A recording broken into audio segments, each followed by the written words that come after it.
gihugu. Yavuze kandi ku bihano byahawe bwana Soro Guillaume wahoze ari minisitiri w'urubyiruko, avuga ko uzagerageza kwijandika mu bikorwa byo guhungabanya umutekano w'igihugu wese bitazamugwa amahoro.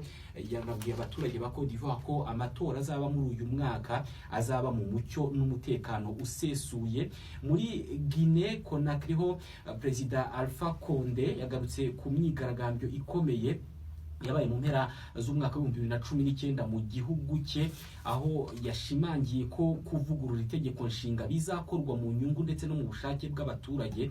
Ahamagarira abaturage kwitabira amatora mu rwego rwo kubahiriza inshingano n'uburenganzira bwabo. Muri Repubulika ya Demokarasi ya Kongo, Perezida Antoine Felix Tshisekedi Tshilombo yavuze ko muri uyu mwaka hagomba kuba impinduka mu miyoborere hagamijwe inyungu rusange z'abaturage, hibandwa ku by'ibanze bigomba guhabwa imbaraga.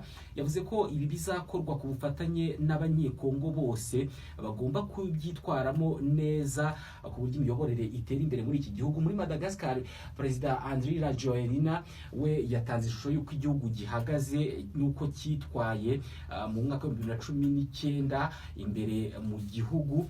Hanyuma avuga ko mu mwaka ushize yagarutse cyangwa se habaye imishinga igera ku 2722 yatewe inkunga ndetse igomba gushyirwa mu bikorwa muri uyu mwaka twatangiye. Bwana Rajoelina yavuze kandi ko kuva muri uku kwezi kwa mbere imishahara y'abakozi ba leta igomba kuzamuka kugera kuri 13%. Yabwiye abaturage ko uyu mwaka ugomba kurangwa no gukora cyane kubera ko igihugu kizaba kizihiza isabukuru y'imyaka 60 kimaze kibonye ubwigenge. Muri Leta Zunze Ubumwe za Amerika, Donald Trump, perezida w'icyo gihugu, we yavuze ko itariki ya 15 z'ukwezi kwa mbere yazasinya amasezerano ya mbere y'ubucuruzi n'Ubushinwa. Ibi ni ibihugu rero byakomeje kutumvikana, kutavuga rumwe ku ngingo irebana n'ubucuruzi. Gusa yabinyujije ku rubuga rwa Twitter nk'uko bisanzwe, avuga ko hazaba hari abayobozi bakuru b'Ubushinwa bazitabira isinywa ry'ayo masezerano.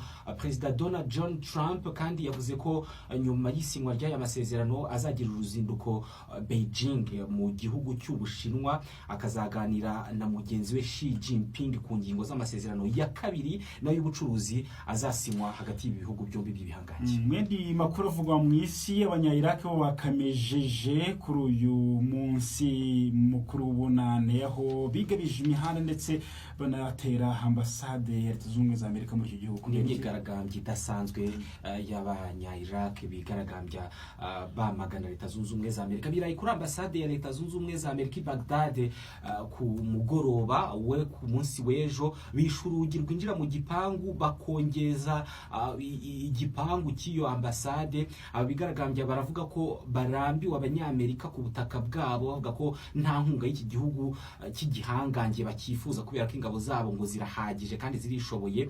Hanyuma ibinyamakuru bitandukanye byavuze ko abigaragambya babikoze ibi ngibi mu rwego rwo kwihorera ku gitero Leta Zunze Ubumwe za Amerika ziherutse kugaba ku barwanyi ba Hezbollah muri Syria na Iraq, hagapfa abagera kuri 25. Kubera imyigaragambyo, Leta Zunze Ubumwe za Amerika zamaze kuvuga ko zigiye kohereza ingabo 750 z'abamarines cyangwa se babasirikare bazobereye mu by'urugamba mu rwego rwo guhosha imyigaragambyo. Perezida Donald Trump yavuze ko iyi myigaragambyo ishyigikiwe na leta ya Iran kandi ngo igomba kubyirengera. Ku rubuga rwa Twitter, Bwana Trump yavuze ko leta ya Iraq igomba kohereza ingabo zayo zikarinda ambasade ya Leta Zunze Ubumwe za Amerika.